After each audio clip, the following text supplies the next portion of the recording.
Somewhere in the sprawling ecosystem of Russian military commentary, a name keeps resurfacing whenever the war takes an uncomfortable turn for Moscow. Igor Girkin, better known by his nom de guerre Strelkov, is not a neutral observer. He is a former FSB officer who played a direct role in igniting the war in Donbass back in 2014, later convicted in absentia by a Dutch court for his part in the downing of Malaysia Airlines flight MH17, and today sits in a Russian prison cell on charges of extremism after turning his sharp tongue against the very leadership he once served. He is, by any reasonable definition, a war criminal and an unrepentant Russian nationalist. And yet, when a man like that starts publicly praising the logic and effectiveness of the enemy's strategy, it is worth pausing to understand why. His credibility on this particular subject comes not from moral standing, which he has none of, but from military experience and from an unusual willingness, even from behind bars, to say things that embarrass the Kremlin's propaganda machine. His assessment does not need to be taken as gospel. It should be read the way any single analyst's opinion is read, critically, in context, and weighed against everything else we know from open sources. But it happens to align closely with what independent researchers, satellite imagery analysts, and journalists tracking the drone war have been documenting for months, so it is a useful entry point into a much bigger and better documented story. According to Girkin's letter circulated on Telegram, Ukraine's approach to the deep strike campaign follows a deliberate, almost textbook progression. The first stage is about clearing a path. Ukrainian forces work to degrade Russian air defense coverage in a given region, while simultaneously carrying out what he calls pinpoint stinging strikes, precise hits against high-value military targets. This is not simply throwing drones at radar stations. It is a methodical process of mapping where the air defense umbrella is thickest, probing it, forcing operators to reveal their positions by firing, and then eliminating those systems one by one until gaps begin to open in the coverage.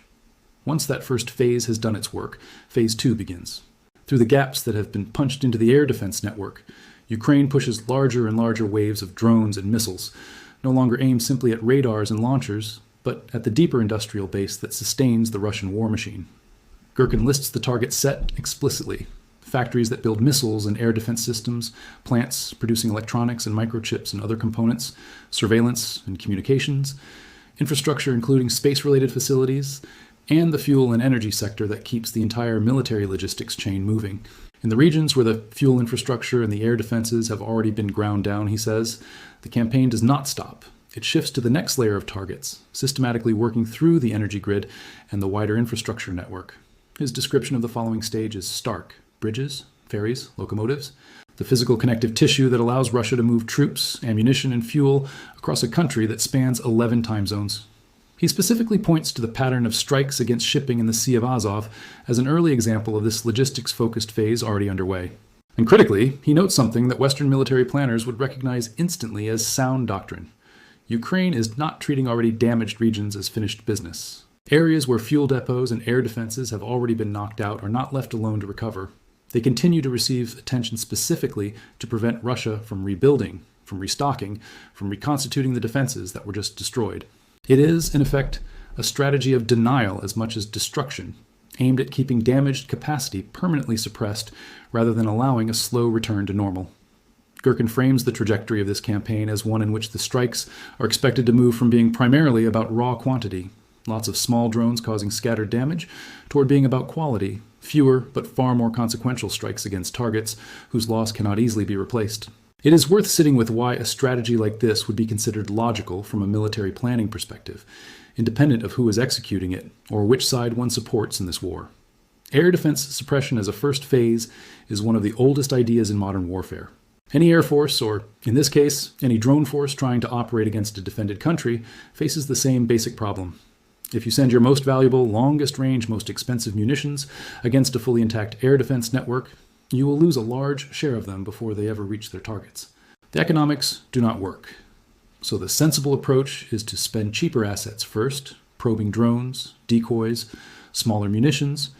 to identify and destroy the radars, the surface-to-air missile batteries, and the electronic warfare systems that would otherwise shoot down the more valuable follow-on strikes. This is sometimes called the suppression of enemy air defenses, and it has been a core part of Western and Soviet doctrine alike for decades, going back to techniques refined during the Cold War and used extensively in conflicts like the First Gulf War, where coalition air power spent the opening days almost exclusively hunting Iraqi radar and missile sites before moving on to strategic targets. What is distinctive about the Ukrainian version of this doctrine is that it is being executed almost entirely with unmanned systems rather than manned aircraft, because Ukraine simply does not have air superiority and cannot risk piloted jets over most of Russian territory. Drones and missiles substitute for the fighter-bomber force that a country with air superiority would normally use for this job. The second phase, striking the industrial base that produces the weapons and the systems that defend against those weapons, reflects a similarly old idea, sometimes described as strategic bombing or industrial interdiction. The logic is that a war of attrition is ultimately a war of production. If Russia is going to keep replacing the drones, missiles, radars, and vehicles that Ukraine is destroying at the front, it needs functioning factories, functioning supply chains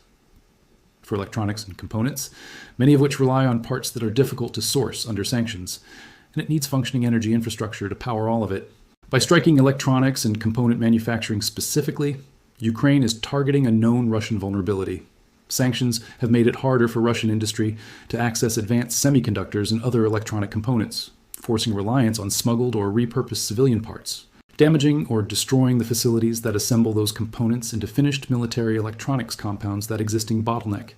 targeting communications and surveillance infrastructure, including anything connected to space-based systems, aims at Russia's ability to coordinate its forces, to see what is happening on the battlefield, and to guide its own long-range strikes against Ukraine. And targeting the fuel and energy sector goes after the most fundamental input of all, because everything from refining fuel for vehicles to powering the factories that build replacement equipment depends on a functioning energy grid.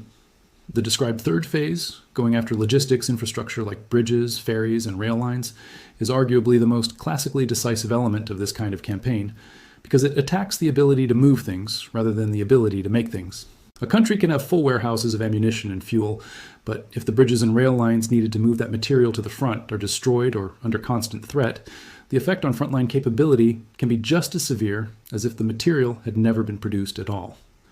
This is sometimes referred to as interdiction, and it echoes the way Allied air forces targeted rail networks and bridges in occupied Europe before and during major offensives in the Second World War, and the way interdiction campaigns were used in later conflicts to choke off supply routes feeding an active front.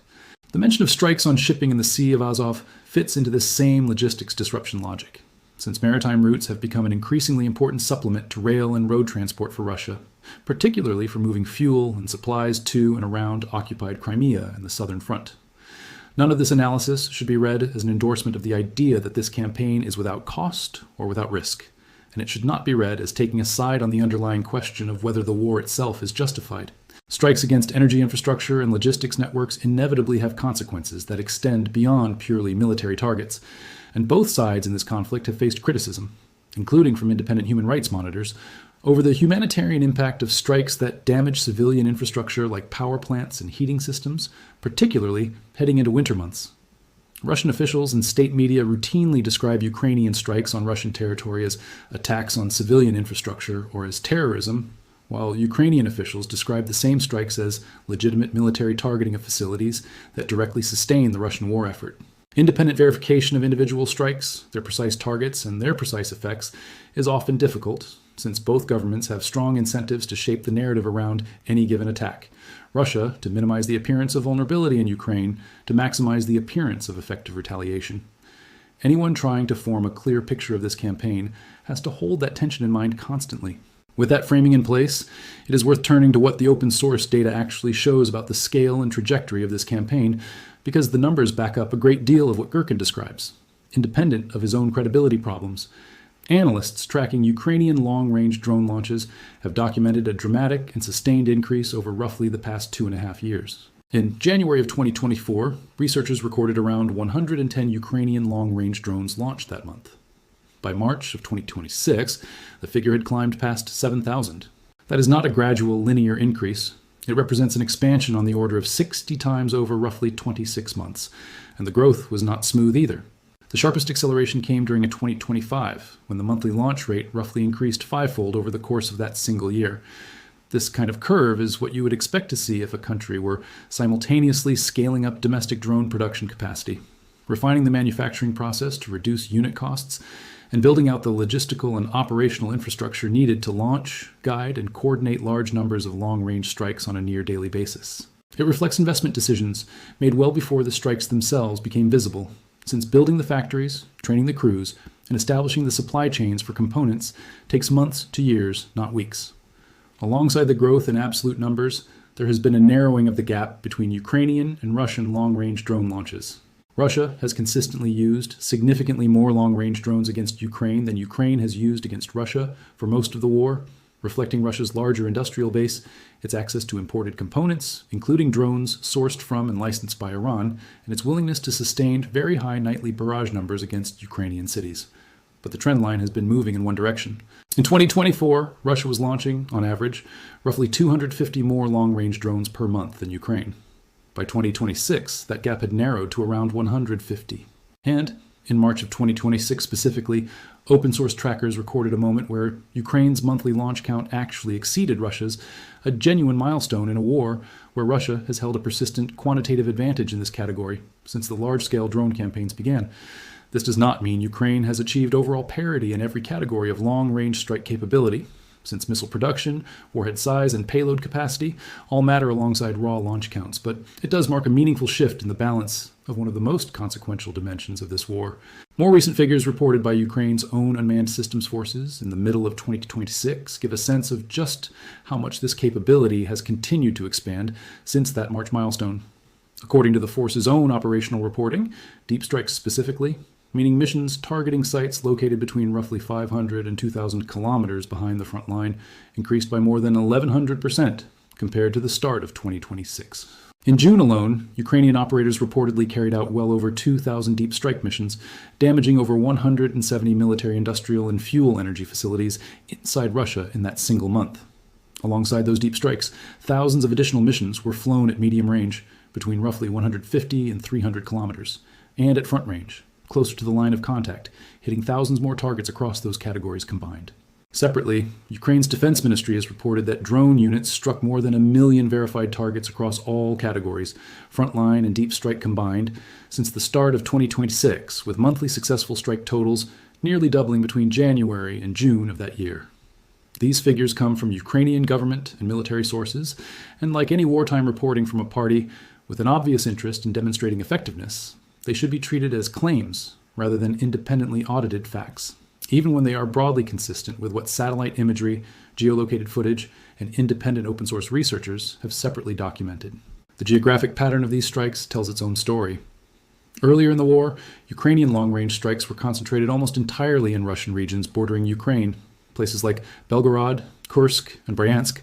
largely because the drones available at the time had relatively limited range, and because those border regions hosted a dense concentration of military logistics supporting the front. Over time, that footprint has expanded dramatically. Ukrainian drones are now reaching deep into the Russian interior, striking targets in and around Moscow itself, in the Moscow region's oil refineries, in the Tambov region, in Bashkortostan, in Penza, and in numerous other regions that were, for the first 2 years of the full-scale invasion, effectively untouched by the war in any direct sense. Strikes have also hit space and communications-related infrastructure far from the front, including facilities associated with satellite communications and space program support. This expansion in range and geographic reach mirrors almost exactly the trajectory Girkin describes, moving outward and inward simultaneously, both widening the geographic scope of the campaign and deepening its penetration into regions that Russian planners once considered a safer area, entirely insulated from the war. Border regions, though, remain the most consistently and heavily targeted areas, for reasons that are fairly intuitive once you consider the mechanics involved. Bryansk region, which sits directly on Ukraine's northern border, offers a clear illustration. Between the start of 2025 and March of 2026, researchers recorded Ukrainian drone activity over Bryansk on more than 400 separate days, which means that across that roughly 15-month span, there were only a handful of days in any given month when the region did not see Ukrainian drones in its airspace in some form. That kind of near-constant presence reflects several overlapping factors. Shorter-range Ukrainian drones, which make up a large share of the overall fleet because they are cheaper and faster to produce in bulk, can reach border regions even when they cannot reach targets deep in the Russian interior. So the pool of drones capable of hitting Bryansk, Belgorod, or Kursk is simply much larger than the pool capable of reaching Moscow or beyond. Border regions also host a disproportionately dense concentration of military and logistical infrastructure, ammunition depots, fuel storage, troop staging areas, command posts, and rail junctions supporting the front line, all of which makes them inherently attractive and target-rich compared to regions further from the fighting. And Because these border areas are so heavily defended, with a correspondingly dense concentration of Russian air defense systems trying to protect that infrastructure, there is a higher likelihood that any given drone will either be detected and reported publicly by Russian authorities, or intercepted and therefore recorded in official statistics, compared to a drone flying through more sparsely defended airspace deeper in the country. In other words, the frequency with which Bryansk or similar border regions appear in official Russian reporting on intercepted drones partly reflects genuine intensity of Ukrainian activity there, but it also reflects the simple fact that there's more infrastructure they're capable of detecting and reporting those drones in the first place, compared to thinly defended regions further east, where a successful strike might go unreported or unnoticed by comparison. It is worth pausing on that distinction, because it matters for how anyone should interpret the raw numbers being discussed here. Official Russian reporting on intercepted drones, numbers like the figure cited by Russia's defense ministry describing hundreds of drones intercepted over dozens of regions in a single night, tends to emphasize successful interceptions, framing the picture as one of largely effective air defense. Ukrainian reporting, by contrast, naturally emphasizes successful strikes and their downstream effects, damaged refineries, disabled substations, disrupted rail lines. Both pictures can be true simultaneously. A very high percentage of drones launched in any given wave can be intercepted, while the smaller percentage that gets through can still cause meaningful, cumulative damage over time, especially when strikes are repeated against the same class of targets week after week, month after month, faster than Russia can fully repair or replace what has been lost. This is, in fact, precisely the dynamic that Girkin describes when he talks about a shift from quantity toward quality, the idea being that even as raw interception rates stay relatively high, the sheer volume and persistence of the campaign ensures that enough strikes get through to produce a real cumulative effect on Russian military-industrial capacity, energy production, and logistics, even if any single night's headline numbers look, from Moscow's perspective, like a mostly successful defensive effort. There's also a broader strategic argument embedded in Girkin's letter that deserves attention on its own terms, separate from the tactical mechanics of the strikes themselves. His framing implies that Ukraine is running something close to a textbook interdiction in strategic bombing campaign,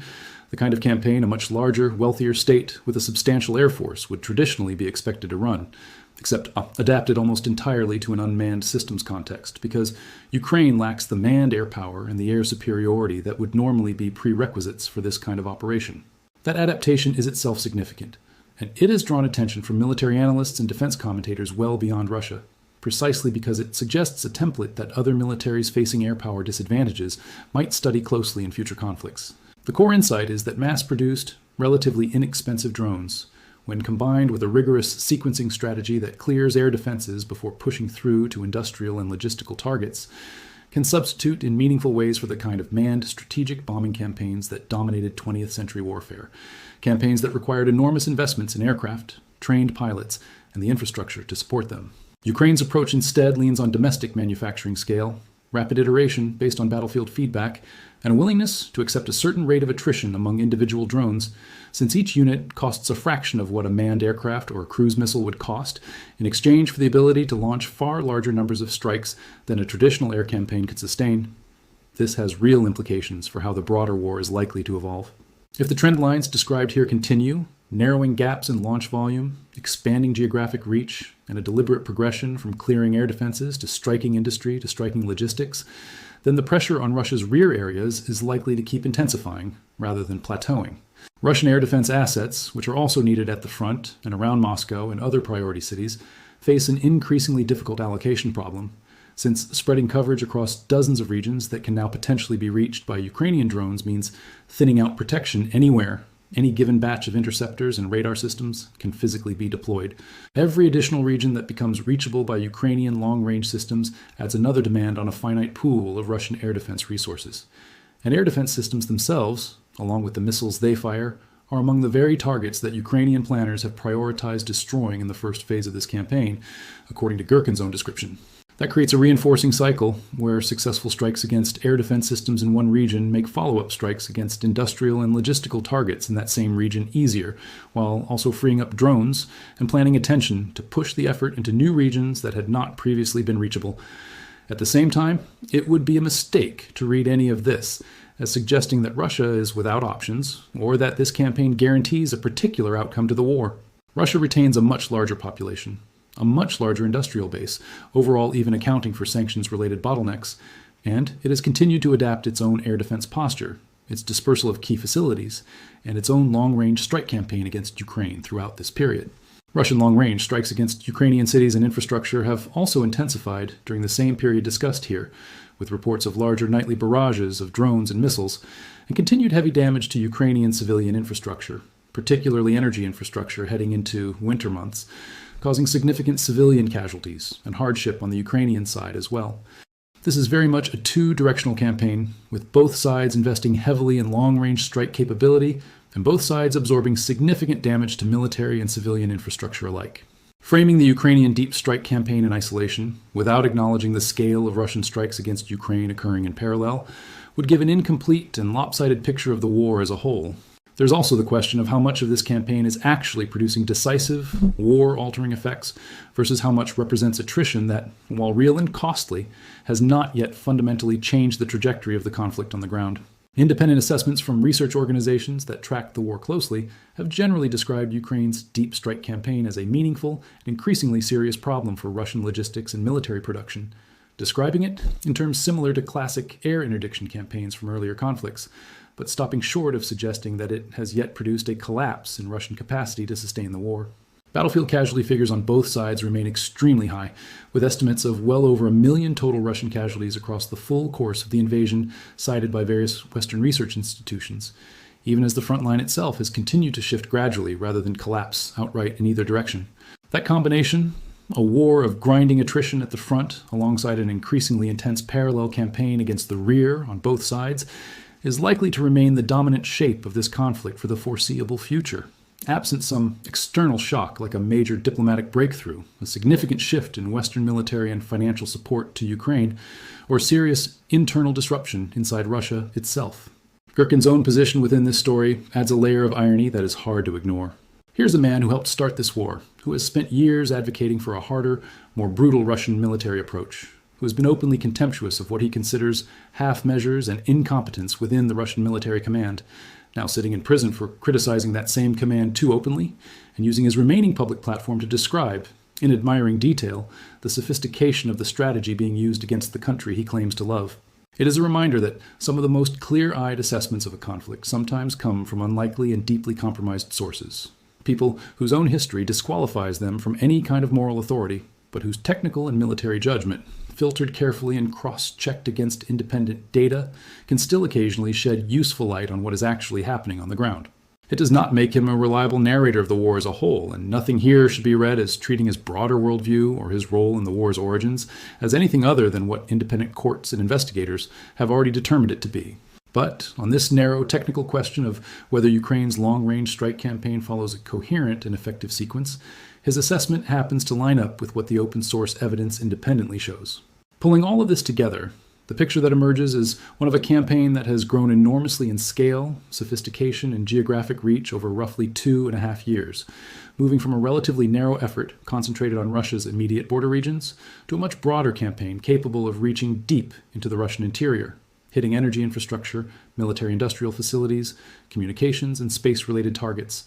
and increasingly the logistics network of bridges, rail lines, and shipping that connects Russia's war effort together. The sequencing described in Girkin's letter, clearing air defenses first, then hitting industry, then hitting logistics, while continuing to suppress previously targeted regions to prevent recovery, is consistent with both classical military doctrine and with what open-source trackers have documented about the actual pattern of strikes over this period. The trend lines in launch volume, from roughly 100 drones a month in early 2024 to several thousand a month by early 2026, and the narrowing gap with Russia's own long-range drone launches, culminating in a month where Ukraine's total briefly exceeded Russia's, point toward a capability that is still expanding rather than plateauing. Whether that expanding capability proves decisive in shaping the eventual outcome of the war remains an open question, one that depends on factors well beyond the scope of any single strike campaign,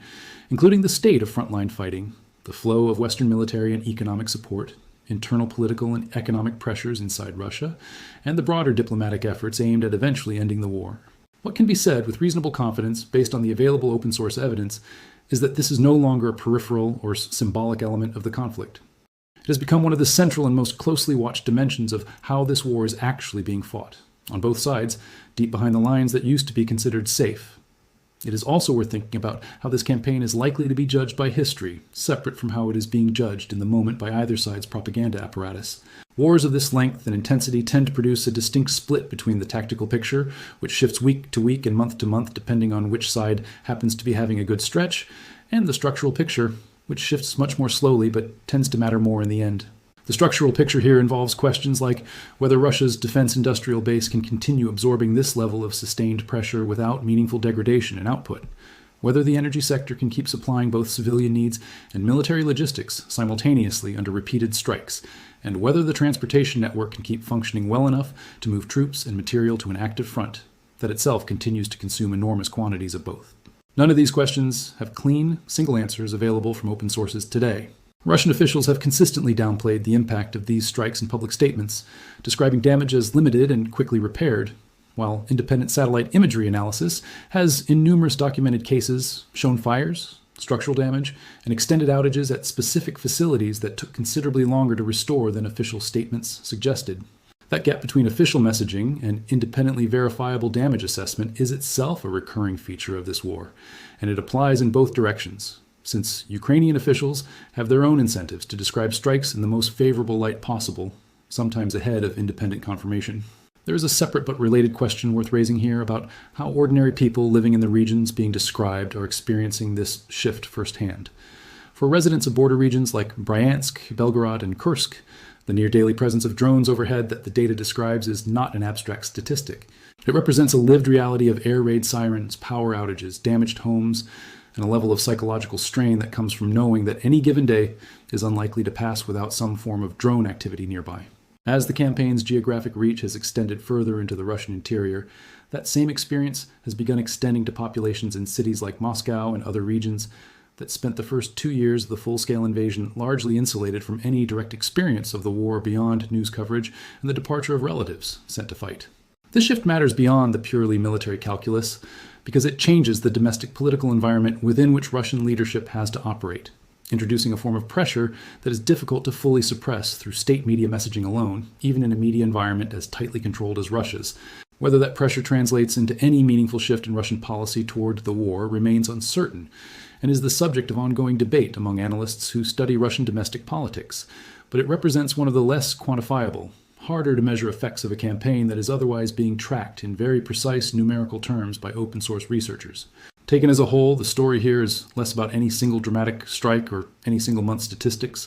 and more about a sustained trajectory. A capability that started small, constrained largely to Ukraine's immediate border, has grown steadily more capable, more numerous, and more far-reaching, following a strategic logic that a wide range of observers, from committed Ukrainian officials publicizing their own success to independent Western research institutions cataloging strikes through open-source methods, to even a jailed former Russian intelligence officer turned war critic writing from behind bars, all seem to agree describe something coherent and deliberately sequenced rather than random or opportunistic. Whatever one's views on the broader rights and wrongs of this war, that convergence of assessment from such different vantage points is itself a notable data point,